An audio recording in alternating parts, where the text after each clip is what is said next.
Good morning and welcome, everyone. My name is Maria Tranquilli, and I'm a program manager at the NASDAQ Entrepreneurial Center. For those of you who may not know, the NASDAQ Entrepreneurial Center is a nonprofit dedicated to enabling entrepreneurs from all over the world to realize their maximum potentials and grow. We will open up for live Q&A at the end of this event and also during the event, so please submit your questions in the chat function at the bottom of your screen throughout this presentation. None of what we do could be possible without all the amazing support from our sponsors. We're humbled by their contributions. And during these unique times, we are curious about how sentiment is among the entrepreneurs that we work with. We would like to start by taking a few polls to understand how you are feeling at this time. Let's see. So to launch poll number 1, how are you feeling? Please let us know. Are you feeling fearful, anxious? Do you feel like you're surviving or optimistic?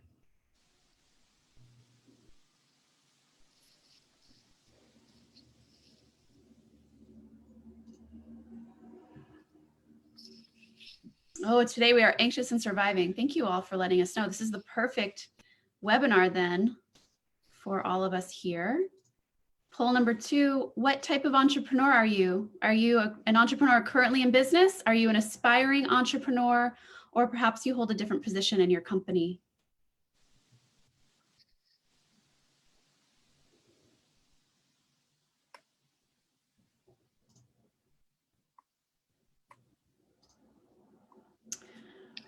We have a great 40-60 split, both entrepreneurs in business and aspiring entrepreneurs with us today. And finally, what is keeping you up at night? Is it finance, sales, marketing, scaling, pivoting your team, or surviving?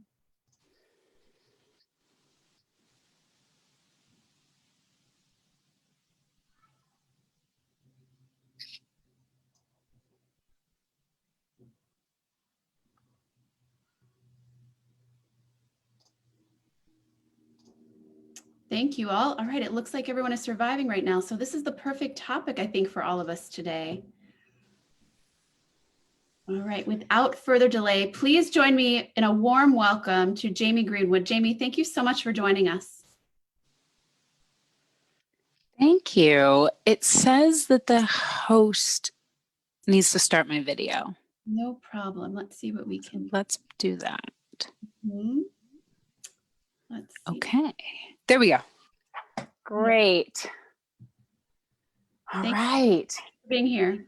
My pleasure. My pleasure. So for all of you who can see my video, I am in my 12-year-old stepdaughter's room. So today we're just really going to reconnect to our 12-year-old selves as we dive into today's topic, which is widening our circles of care. So we started with number 1, what is resilience, right? That was our first session. Number 2 was the practice and getting into our conditioned tendencies. Number 3 was about self-compassion. And then today is about taking all that we've learned, right? And then taking it from our little sphere, which is where we always have to start, and making those spheres bigger and bigger and bigger to include our friends, our family, our coworkers, our teammates, our employees, and just kind of everyone else who is on the planet at this particular time, which is, it goes without saying, an unprecedented time. And so we all need more care now than ever before. And so much of what I've been reading and so much from what I've been experiencing in my own private practice is that people are finally understanding the importance of care and self-care and community care in a way that, especially, people that might be business focused or entrepreneurs, or, we care about care, but there's also the, how does it affect my bottom line? And I think we're all being asked to shift in this specific moment in humanity and in the world to really center care. To center care no matter what.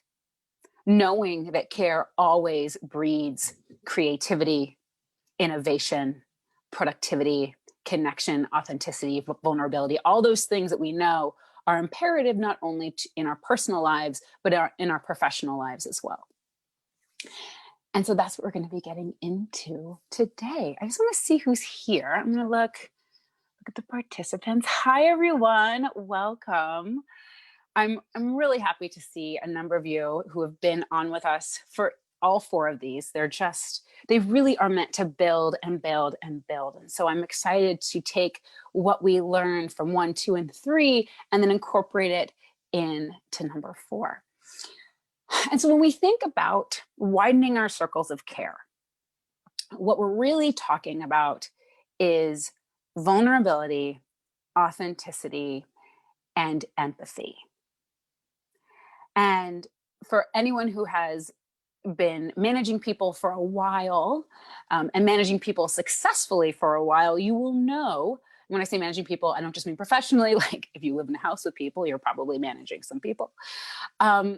The importance of vulnerability and authenticity, meaning being real, being our real self, instead of the person that we think we should be, we are supposed to be, that perfect boss, that perfect parent, that perfect partner, and being who we are, right, in this particular moment, from a place of centeredness and connection. And we'll talk about how we inhabit centeredness and connection to then offer empathy in just a moment. And then once we are in a space where we can be vulnerable and authentic and real, we then have access to more empathy. And empathy is, for those of us who may need a refresher on the definition, the ability to share the feelings and share the perspective of another person. Okay, and for some of us, this might be easier than others. And what we want to make sure of, and what we're really going to be honing on in today, is offering empathy, widening our circle of care from ourselves to those around us in a way that does not deplete us, right? It's very, very easy to find ourselves caring for others in a way that diminishes us and depletes us. So that doesn't mean we stop caring for people.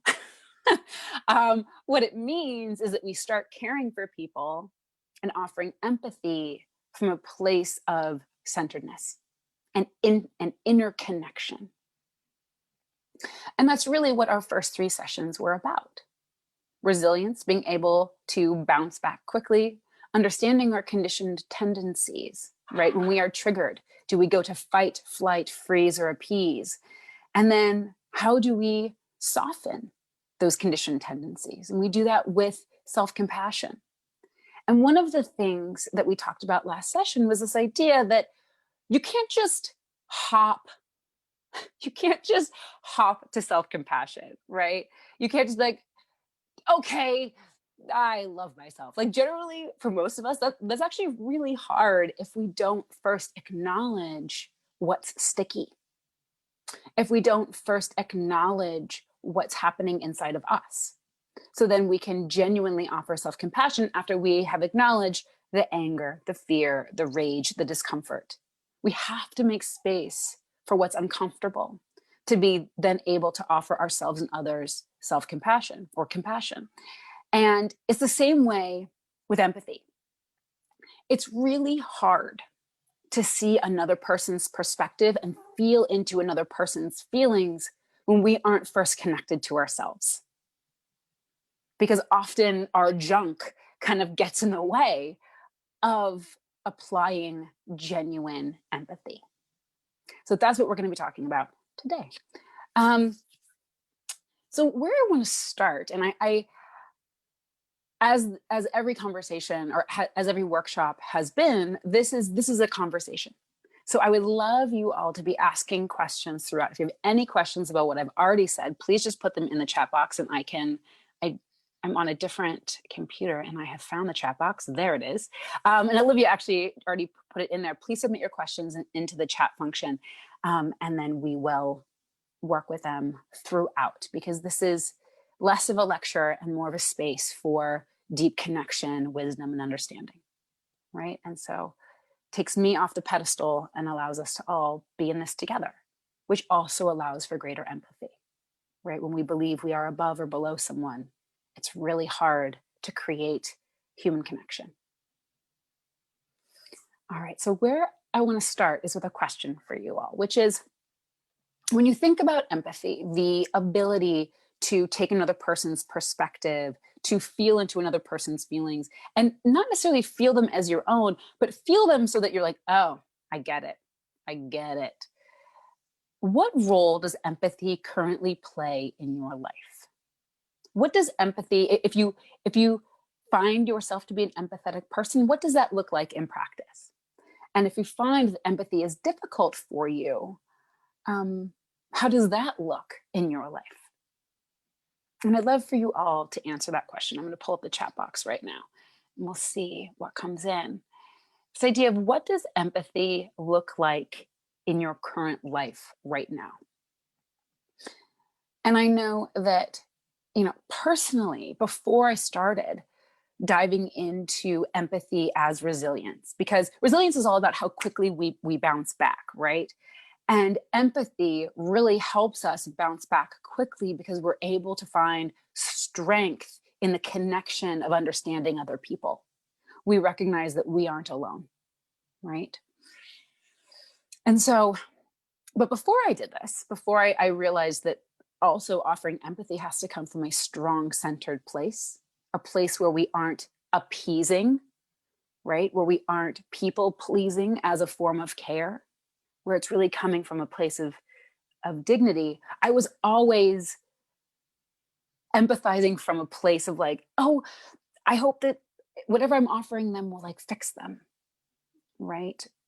Or just help them calm down a little bit, which actually wasn't genuine empathy. It was a bizarre combination of appeasement and fear, trying to appease them because I was afraid of any sort of escalation, right?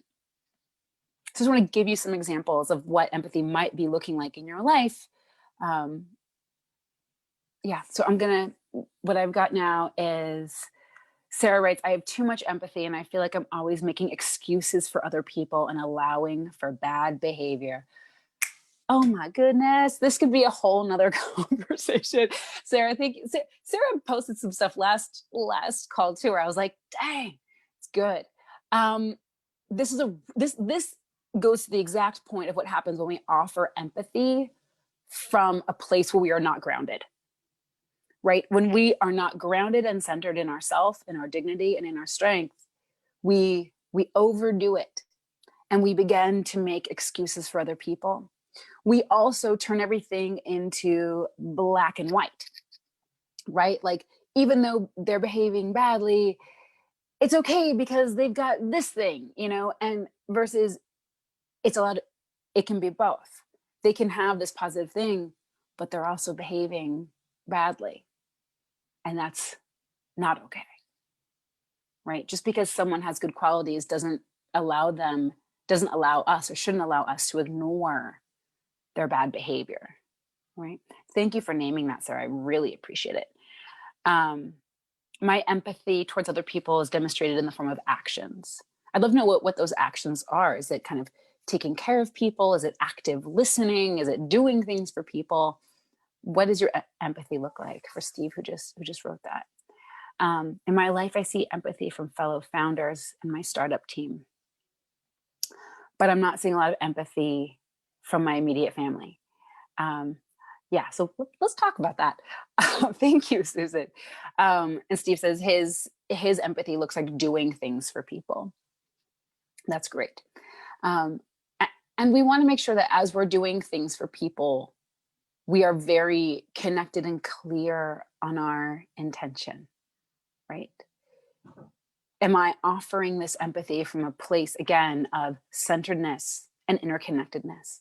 Or am I offering it from a place of appeasement, fear, just hoping that it'll work and make things better, right? So to circle back to Susan's point, which is, I'm not seeing a lot of empathy from our immediate family. It is often so much easier to offer empathy to people we don't know. I would say that I'm still waiting to receive empathy from someone in my family. That's not true. My sister offers me empathy now more than ever before, but I actually do think that, especially in family constellations, there's not a lot of empathy. There's a lot of sympathy, like, oh, you fell down. Oh, that's a boo-boo. Okay, move it along. Or going back to what we said last session of there's no room for these uncomfortable feelings here. Let's just move it along, right? That's like a direct disconnection from empathy, right? And so we can begin to see, the next question I was going to ask was, what did you learn about empathy from your family? Did anyone in this group, how many people do we have? We have about 11 people in this group. Did any of us have any really beautiful examples of empathy growing up? What did empathy, if it existed in your family, what did it look like? What were the examples offered to you? And I wonder, Susan, to your point of like, I'm not getting a lot of empathy from my family right now. I wonder if there was ever any empathy offered. And I'm just pulling up the chat box now. Yeah, Sarah is so right. It's easier to be empathetic to strangers than family. Yeah. Ronnie just wrote, oh, you're just really getting to the hard stuff. I love you guys. Just like really getting in there. How do you show empathy for someone in your team who doesn't like you? Yeah. So know that obviously I don't know the specifics of this exact situation, but what I'm going to say is pertinent whether it's in your team or in your family. To go back to the point that I was making earlier.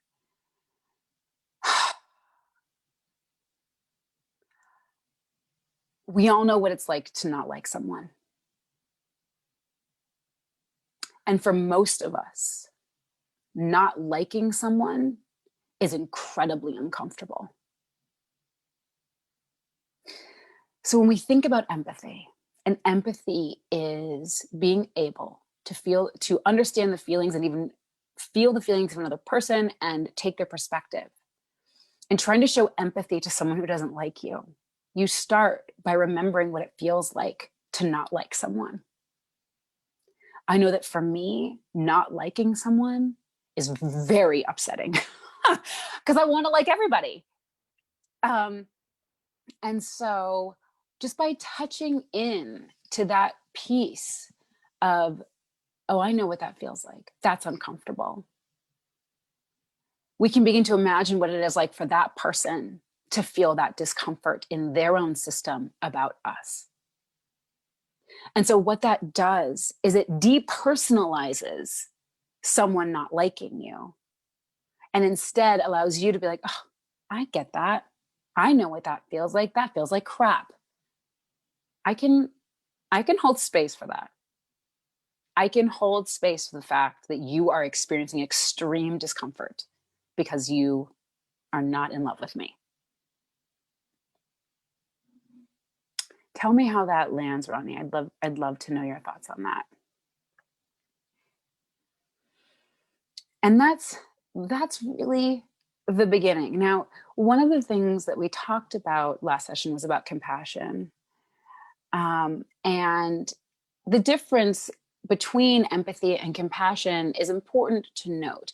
And the primary difference is that compassion takes empathy a step further into action, right? That while empathy is about sensing into people's feelings and perspective taking, as I've said 1,000 times already, compassion is like, yep, I do all of that. And now what am I going to do about it? What action am I going to take? Right. And so in Ronnie's case, the action would just probably be kind language, right? Like when that person is not maybe even being kind to you, if you're able to tap into empathy and understanding what they must be feeling in their system, you can offer them kindness in your language or in your team meeting or however you're currently engaging with that person. Yeah, Thank you, Ronnie. Ronnie just had excellent response. Thank you so much. My pleasure. All right. And to my question about what did empathy look like in your lives growing up, Steve wrote, my father built things for my brother and me, a playhouse, a rabbit hutch. A rabbit hutch? That's so cool. How many bunnies did you have? And my mother would bake things for us. Yeah. So these are ways of offering kindness, and especially if it was perspective taking, some empathy for the people around us. Steve just said he had 30 to 40 rabbits at a time. That is, wow. Let's talk about that offline. That's pretty great. It's a lot of pets. So when we're thinking about cultivating empathy, especially when we did not have a model of empathy growing up, maybe we had a model of sympathy, but less a model of empathy, right? Because, empathy, not that it's a new thing, humans have been able to cultivate empathy forever. It's actually something so great. Around the age of 3 is when we start to be able to develop empathy. And my 3-year-old just recently showed a bit of empathy where I was like, oh, it's happening. It's happening. But it's a practice, and it's a cultivation. But the idea of empathy as something that we use in our relationships or in our offices is relatively new. It's relatively new. In the past, parenting was just like being a strong parent, not letting anyone get away with anything and moving along. And it has in the past was similar in business. Now we understand so much more.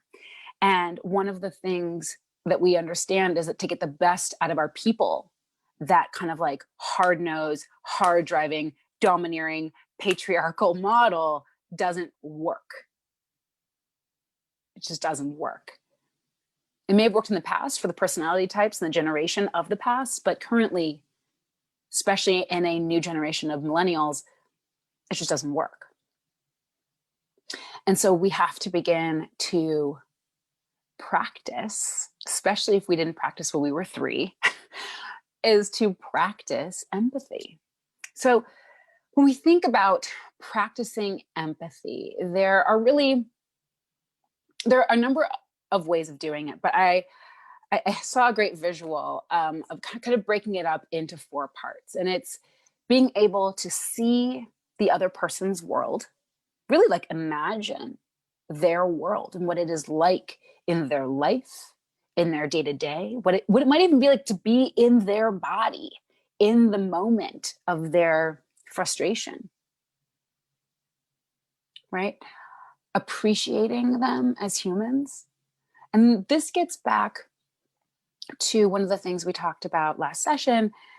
When we need a self-compassion break, part of the thing that can help us get to self-compassion is remembering our common humanity, remembering that we're not alone.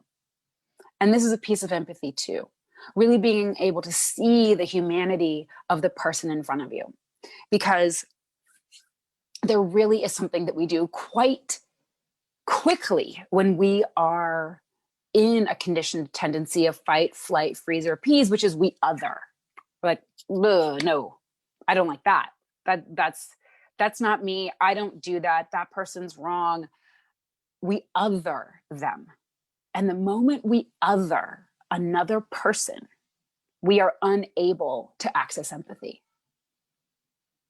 Right? The moment we're like, there's a problem with you. I don't have a problem. They've now been othered. Whereas understanding that if someone has a problem with you, it's your problem too. And not that it's not that it's your problem that you have to fix it, but going back to Ronnie's example of like, this person doesn't like me, right? That is an issue that Ronnie then has to be with. And we talked about what it would look like to be with that, right? So even though it may not be exactly your problem, it is something that does involve you. So that keeps us remembering that we are in this together. It keeps us from othering the other person. And again, if there are any questions about what I'm saying, as I'm saying it, please throw it into the chat box. Again, understanding feelings is number 3. And then reflecting someone's feelings. is really important.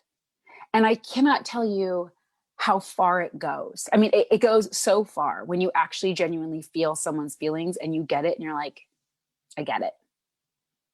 I completely get what it's like to dislike someone and what that must feel like in your body, because I know what it feels like in my body when I don't like someone. Right? That is such a beautiful reflection and suddenly builds a bridge when there wasn't one before. Now, I just want to say one thing, which I think is incredibly important. If you are not yet well versed in empathy, that does not mean you're a jerk. If you are someone who knee jerks to defensiveness, which we all do, depending on the person, right? Just as Sarah was saying, it's easier to be empathetic with people she doesn't know. I find that to be very true. If we haven't been practicing empathy, we're not going to be good at it. And so we have to be incredibly kind and generous to ourselves as we practice the points of and these steps and tools of empathy that I'm going to get into in a second. So I just kind of want to, if anyone is feeling like, oh God, I'm really bad at this, I'm such a jerk, let's just do like a little somatic shake and just like shake that out and shake that off, because this is not easy. It's why we have to practice it. It's, for many of us, if our conditioned tendency is to be defensive, that's so much more comfortable, right? It's so much more comfortable. Like, we just have to be honest with how comfortable it is to be defensive or to push back or to appease or to do any of the other things that we do, instead of standing in genuine dignity and connectedness with ourselves and then offering empathy. Okay. Are there any thoughts on that? Is there anyone feeling like empathy is really hard? It's just really hard. And that's something that I've noticed people who do talk about empathy regularly don't always name. That, like, this stuff is real hard. And we want to be able to be with ourselves in those moments of hardness and discomfort. Because the more we can do that for ourselves, the more then we are filled up to then do it for the other person in an empathetic way. All right, I'm just looking at the chat box. All right, nothing's come in. So what I want to do now, if there aren't any questions, again, if there are, please send them in. But I want to get into kind of 4 parts, 4 tools that you can begin to use to cultivate empathy. And then we are going to do a meditation or a visualization, we'll call it, together to really make this an embodied experience, a somatic experience, because so much of my work in my other circles and in my private coaching work is about what's happening in your system, what's happening in your body, which is why, to Ronnie's point, I said, like, you know what it feels like in your body when you don't like someone, right? And there's so much incredible information there that we don't have to overthink. You know, we love, as entrepreneurs, we want to be smart and we want to think it through and like get the answer with our brains. And so often when it comes to empathy, to self-compassion, to dignity, to connectedness, it's about what's happening in our bodies and in our somatic system. Okay. All right. So there are more than 4, but we're just going to do 4 tools when it comes to cultivating empathy. And again, empathy as a very important tool when it comes to resilience and bouncing back and dealing with difficult teams or family members. Number 1 is curiosity. Now, this word is so overplayed. If someone tells me, again, like, the answer is just to get curious, I'm like, I'm not happy with that. But unfortunately, even though it's a popular phrase right now of, maybe you should get curious, that actually is the first step of empathy, right? Instead of knee-jerking to what we believe we already know, or to our defensiveness, or to our appeasement, to get curious about what is happening in the other person, while also getting curious about what's happening inside of you, right?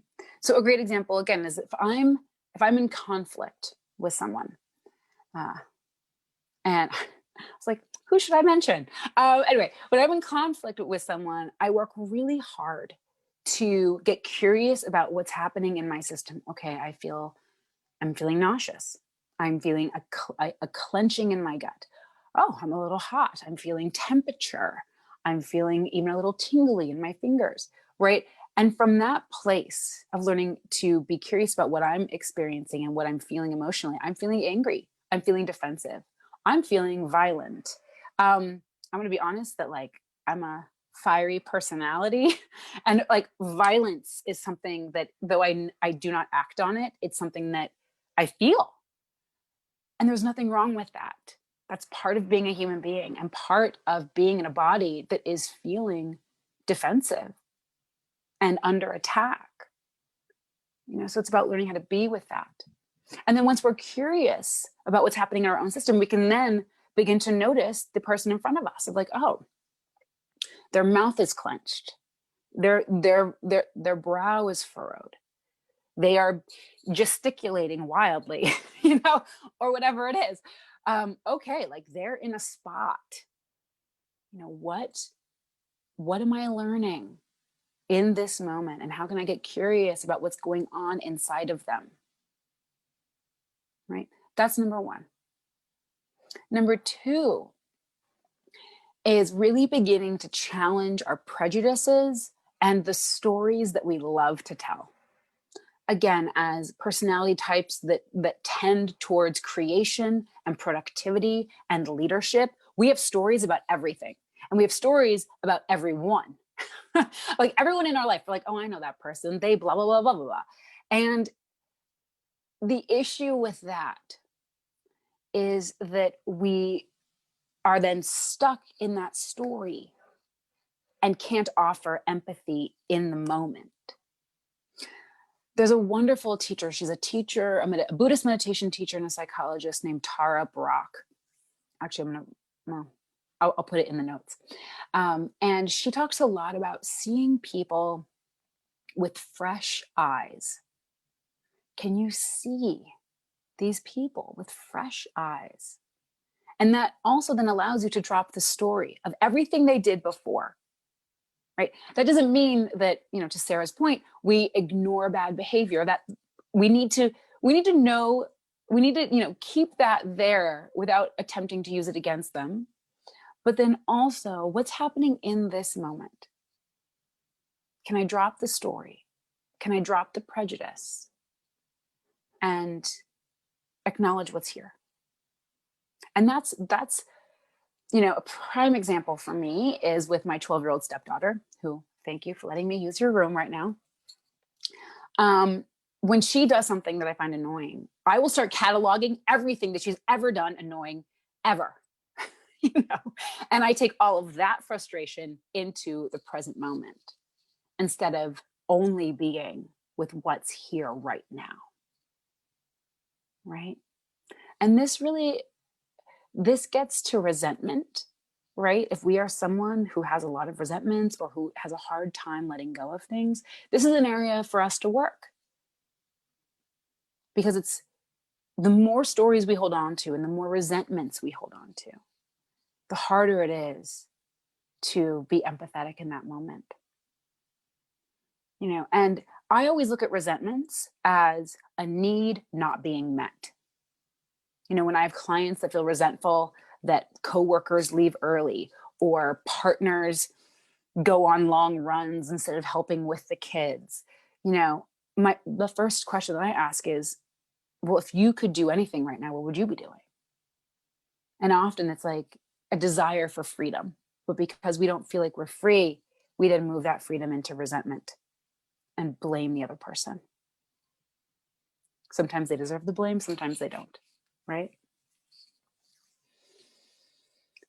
Number 3, the third piece here is really listening to the other person without an agenda. And this comes from a class that I teach on compassionate communication. And one of the ways that we can offer empathy is by listening without an agenda. Now, I don't know about you, but for me and for most of my clients, it's like you kind of already know what you think it's part of storytelling. You think you know what the person is going to say. So you're already crafting your response. Who does this? Anyone? Can we just put in the chat box, be like, yes, no? Let me know if you do this, that when you're trying to listen to someone, you're also crafting your response. This is not active listening. Yeah. Oh, Sarah, I love you. Sarah wrote, I always have an agenda. I know, right? Deborah says, definitely, right? And that's part of the defensiveness. Yep. Susan says, yep. Yeah. There's nothing. Yeah, Ronnie does it too. Good. We're all together. It's completely normal to do that. We want to respond quickly. We want to respond intelligently. We want to win, right? But the problem with that is that we're so wrapped up in our own response that we are not hearing what the person is saying. And if one part of empathy is being able to hear and then compassionately reflect back what we heard, we can't do that if we are working our response. Right? Yeah. And Ronnie just said, it happens especially when I'm impatient. Yeah. Yes. And so my question, my personal question to you, Ronnie, would be like, what is fueling your impatience? Is it the belief that like, we don't have enough time? Like I'm running behind, there are all kinds of things that begin to inform our ability to be empathetic or not. Right? Okay. Yeah. Timing. Thanks for that. So I'm going to name a 4th tool to use, but if it sounds like this is a big one for all of us on this call, this might just be the place to practice. And Steve wrote, yep, that's me, and I'm working on it. I joined Toastmasters to help with this. Yeah. Just practicing listening without an agenda. And that doesn't mean, so let me just say this. The agenda is not going to go away. It's more you're listening. You notice the agenda come in. You notice your brain going, okay, but what about this? But what about that? But they're full of crap. I know what they mean, to just take a breath, thank that voice for being there, and then asking it to please leave, right? So this is not about you becoming an immediate Buddha who never has thoughts entering their mind. It's about recognizing the defensive nature, the reactive nature, and just allowing it to calm so that you can be present. So that you can actively listen, then reflect back. Oh, I get it. I get it. I hear you. I know exactly what that feels like. Right? And if that is your response from a genuine place, not the like, I'm sure we've all had experiences where like everything you say, the person's like, yeah, I get it. I'm like, do you get it? Do you really get it? Right? So we want to make sure this is coming from a genuine place. And that means you have to be open enough. And the mind has to be, a little agenda free to be able to genuinely feel and to genuinely hear. And then the last piece of this, which I really like, and it's something that I'm working on personally, is what is called like the ambitious imagination. Oftentimes especially with someone who we often get stuck with and have a hard time empathizing with regularly, we can't even imagine reacting differently to this person. So what the ambitious imagination asks of us is to begin to envision and imagine what it would be like to have a functional interaction with this person. Feeling into your system of what the somatic experience would be of offering that person empathy from a place of inner connection. And just beginning to imagine it. Because oftentimes we don't even let ourselves imagine what it would be like. It's too sticky, right? So those are the 4. Staying curious, challenging storytelling, listening compassionately without the agenda, and then ambitious imagination. What would it be like? And what would it take to get there? And again, as entrepreneurs, you guys like challenge, right? Think of it as a challenge. Think of it as like an exciting challenge. I'm sure some of you are like, I don't need another challenge, Jamie. And if that's the case, just think of it as a fun experiment. And it really can be. I will say that I've seen in my private practice over and over again that when clients can be, one, very gentle with this process with themselves, but just begin to imagine what it would be like to listen without an agenda, to get curious, to stop storytelling, and just be and feel, and then reflect that feeling to the person in front of them, it kind of changes everything. Suddenly things that felt so tight, so condensed and sticky begin to loosen.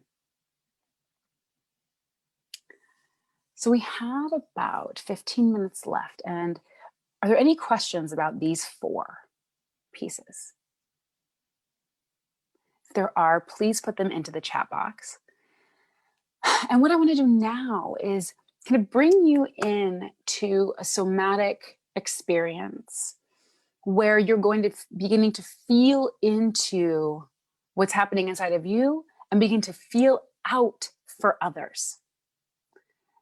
And this is a wonderful practice. It's also a meditation that I will be giving you in the homework, or in like the after stuff with all your journaling questions. And then there's also meditation that you can do, which is very similar to the one I'm about to give you. Number 4. Someone just asked about, what if the person is not receptive, even if you are standing in empathy? Excellent question. I'm going to repeat it again. What if the person is not receptive, even if you are standing in empathy? Sorry, there's also some construction going on. While conflict between you and another person is something, it's not just your problem or their problem, it's a joint problem, you really can only be in charge. Steve just wrote, force empathy on them. Yes. If there's anything you take away from this call, it's about forcing empathy. Thanks, Steve. Ultimately, you can really only be in charge of your side of the street, right? So if you have done your work and you are doing all 4 things and you are like, oh, I am standing in empathy, I've done this, and this person's like, not interested, then okay. Now, that doesn't mean you then flip back to defensiveness, but that just means that you've done your part. You have given, and they are refusing to receive. And so much of that work is about letting it be okay that they don't want to receive. It doesn't mean you're a bad person. It doesn't mean you did it wrongly or badly or poorly. It just means like they're not interested. They're not ready. And as we know, and as I've been saying throughout all 4 calls, this stuff is not easy. Like, you have to be ready.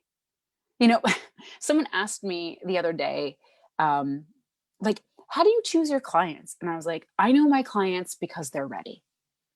Because so often what we work on is big, deep stuff that you have to be ready and willing to get into. And so if you're offering someone empathy and they are giving you all the signals that they don't want to receive it, that's okay. It doesn't mean you're better than them. It doesn't mean you're more evolved than them, because we also want to go there, right? Of like, this poor person, I'm trying to offer them empathy, and just look how stuck they are. It's like, we don't have to do that either. We can just notice offer, let it go. Because hopefully, eventually in our future, we will be up against someone who is ready and who is willing to receive and experience empathy, and then maybe even give it back to us. How does that land? Not only for Maria, but for everyone who's listening. Because what I think is really important to also name is that none of this is a quick fix. Like, it really helps. It really helps. And it does in some ways work magic, but it's not a quick fix. Right? Susan says that landed well. Very grounding. No pun intended. All right. So let me also just ask you all a question. Can you hear the noise in the background? I just want to know if that's something that I need to be aware of. No noise. Okay, great. Great. So only I'm hearing it. Great. Fabulous. Okay, just a little. Okay. Perfect. So let's do this. So let's close our eyes. And you can place a hand on your heart, or a hand on your belly, or just hands, palms up on your knees. We're going to start by taking some big, deep breaths in. Breathing in, expanding. Breathing out, grounding. Breathing in, feeling lighter. Breathing out, feeling more present. Breathing in, expanding the lungs, the throat, all the way up to the top of the head. And breathing out, allowing this breath to flush out anything that is feeling sticky or uncomfortable. And keep this breath going, breathing in, expanding, breathing out, grounding. And just notice what it feels like for that breath to track up and down your body.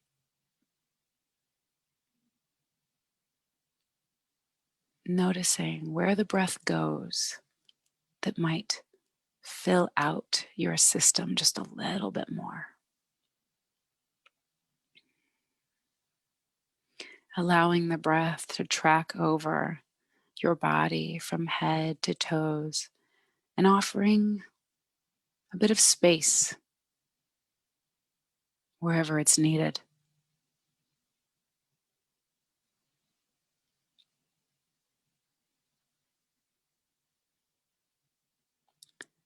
And on the next inhale, we're going to focus on breathing into your length, your full length,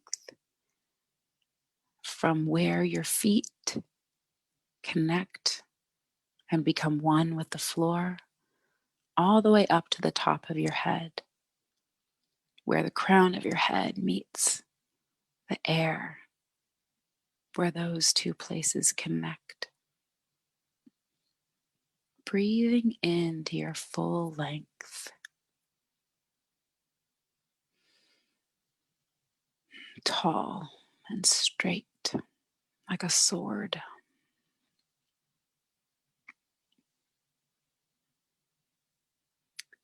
And as we feel into our length, we're also feeling into our dignity.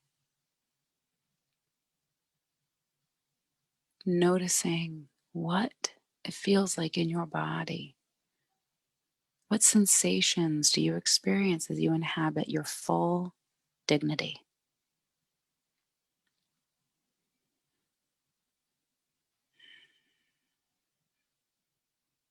And as you're feeling into your dignity, extend that circle out to begin to feel into the dignity of everyone on this call.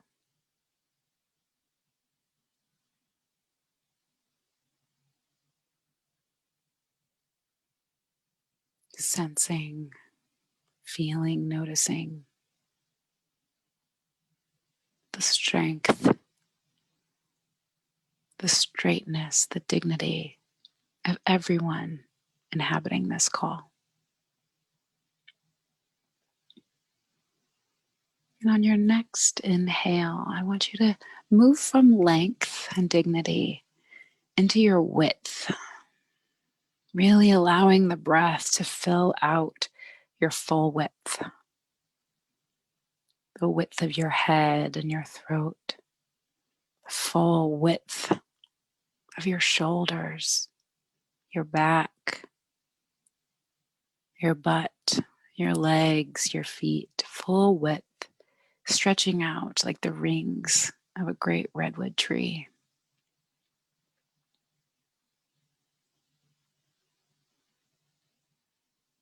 And as we stretch into width, we're also moving into community, connecting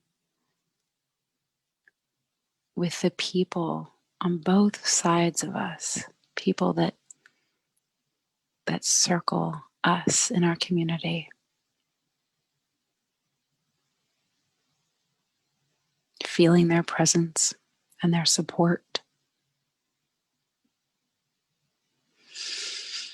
And as you take another inhale, I now want you to feel into everyone in your city and their communities. Feeling into the connection that these people have with those who stand along them side by side.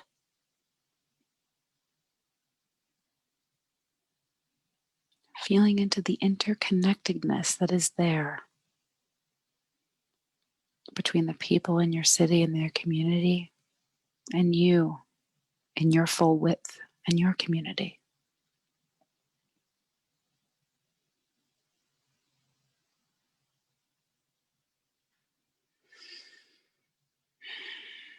On your next inhale, taking a gentle turn from width and moving into your depth. If it feels good, you can place a hand on your belly and a hand on your low back, feeling the front and the back of you, really feeling into your full depth and density, right? Like, oh, real person, real body, right here.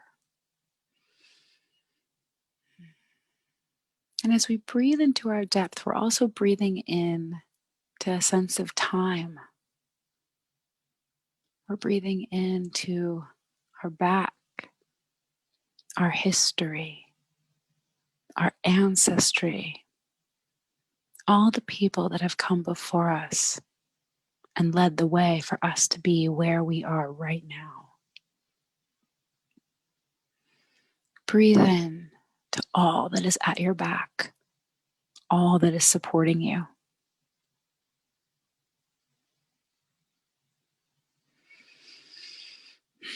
And then moving from the back to the middle, the present moment,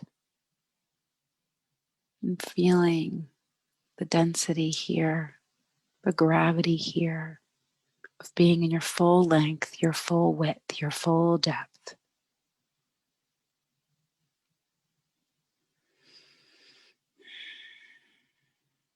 And as you breathe in, now moving to the front of your body, and really feeling where the front of your body meets your clothing. What does it feel like at that intersection?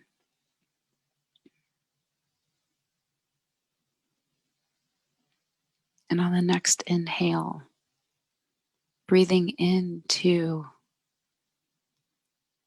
our future and what we care about. The front of our body representing what we care about and where we're going.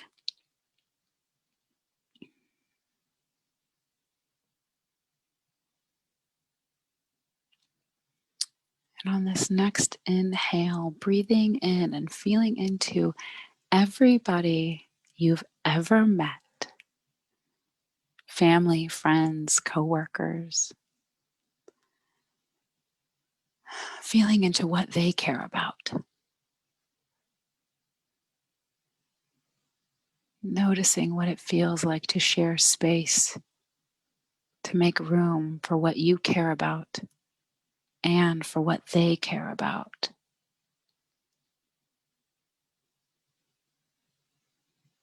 Knowing that there is space for us all, room for us all.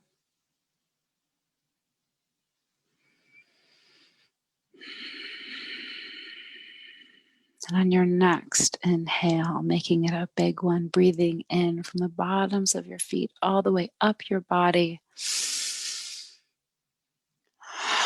And breathing out, really centering in this connectedness of your length, your width, your depth, and what you care about, while also feeling in to those on this call, those in your city, and those that you have, all the people you've ever met.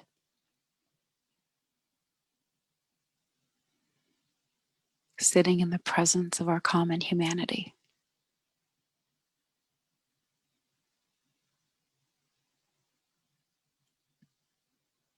And when you're ready, you can open your eyes.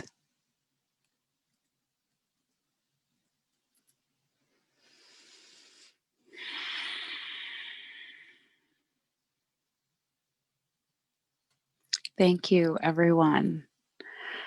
I'm looking at the time. We have about a minute. Thank you all for being here. If you feel like putting it into the chat box, how was that for you? What did that allow for you? And how might you take these pieces into your life?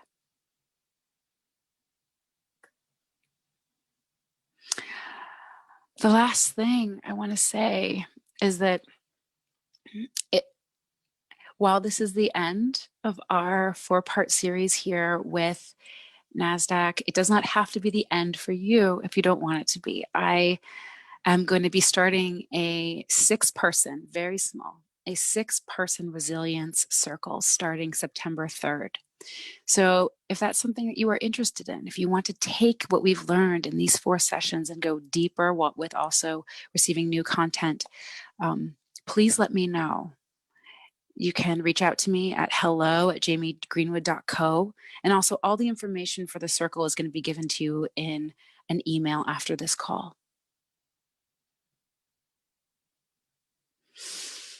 And I just want to say one thing that Steve just wrote, and thank you, Steve. He said, Jamie, it's been a great series of sessions for me. They gave me the opportunity to step off of the roller coaster ride.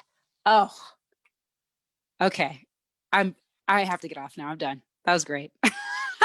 Thank you so much, Steve. If there's like a piece of my work, it's like, can we all just get off the ride for a second? Thank you so much. Jamie, thank you so much for being with us. This series has been remarkable. And it's been really incredible to see the growth in everyone over the past 4 weeks. You are a phenomenal and wise teacher and expert. Thank you so much for sharing with our community and with everyone here. It has been a real pleasure. So to everyone that is still with us, and if you have been with us for the past 3 sessions, yes, please, as Olivia has mentioned in the chat, please fill out the survey and let us know what you thought about this series. The more that we know at NASDAQ about what you love, the more we can bring incredible people like Jamie into this space. So we would love to know exactly what works for you. And as Jamie said, she'll be continuing this amazing series. You will receive information and resources that Jamie has mentioned throughout the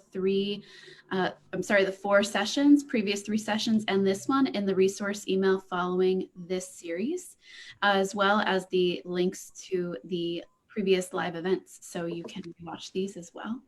And Jamie, again, thank you so much for joining us. Do you have any final parting words of wisdom for everyone?